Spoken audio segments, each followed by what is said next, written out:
আসসালামু আলাইকুম। Hello viewers, Raihan agro farm থেকে আপনাদের মাঝে নতুন একটি ভিডিও নিয়ে হাজির হলাম। আমার এই ভিডিওটি দেখে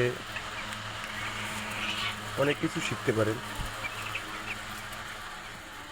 বন্ধুরা, পোলট্রি মুরগির ফার্ম করা যতটা সহজ, ঠিক আবার ততটাই কঠিন। কঠিন কাজ তেমন কিছু না, শুধু একটু এদের খেয়াল করা। আপনি যেমন 3 বেলা খাবার খাইবেন, খাবার খাওয়ার পরে 3 বেলা পানি খাইবেন। আপনার যদি কোনো সমস্যা দেখা দেয় শরীরে, কোনো হাত পা কোনো অঙ্গ প্রত্যঙ্গে, ওষুধ খান। ঠিক তেমনি এদেরও 3 বেলা খেয়াল রাখতে হবে। এদের 3 বেলা খাবার খাওয়াইতে হবে দৈনিক। এদের 3 বেলা পানি খাওয়াইতে হবে চেঞ্জ করে করে।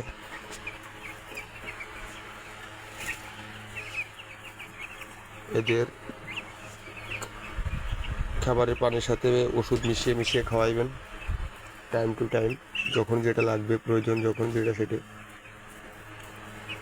আর একটা বিষয় খেয়াল রাখবেন, এই যে প্রতিটা মুরগির বাচ্চা আপনার এই পাছা দেখবেন, যখন যেখান থেকে পায়খানা করে পাছা দেখবেন যে এই যে মাছিটি ডিম পেড়ে পোকা না ধরাই দেয়। প্রতিটা দেখেন, আমি আমার ফার্মের প্রত্যেকটা মুরগি আপনাদের দেখাই। মাশাআল্লাহ, আলহামদুলিল্লাহ, খুব সুন্দর পরিষ্কার, কোনো পোকার কোনো ই নাই। এটুকুই, আর কিছু না। এদের খেয়াল রাখতে হবে। আর যারা ফার্ম করেন, পোলট্রি মুরগি ফার্ম যারা করেন, তারা তো অনেকেই জানেন, শোনেন এদের কী ওষুধ, কতদিন বয়সে কী ওষুধ খাওয়াইতে হবে। আমার ফার্মের মুরগির বয়স আজকে 13 দিন। মাশাআল্লাহ, 13 দিনে আমার প্রত্যেকটা মুরগি আলহামদুলিল্লাহ ভালো আছে। এদের 12 দিন বয়স পূর্ণ হওয়ার পর থেকে 13 দিন বয়স পর্যন্ত আপনি সকালে জিঙ্ক খাওয়াইতে পারেন। দুপুরে অতিরিক্ত গরম হলে স্যালাইন খাওয়াইবেন।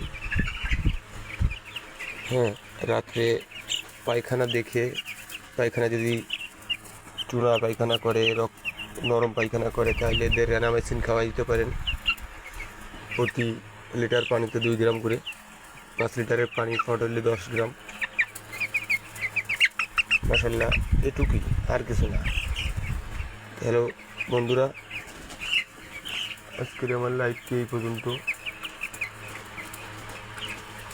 যদি আমার এই ভিডিওটি দেখে আপনাদের কোনো উপকারে আসে, কোনো ভালো লাগে থাকে, আমার পাশে থেকে আমার চ্যানেলটিকে সাবস্ক্রাইব করে পাশে থাকবেন।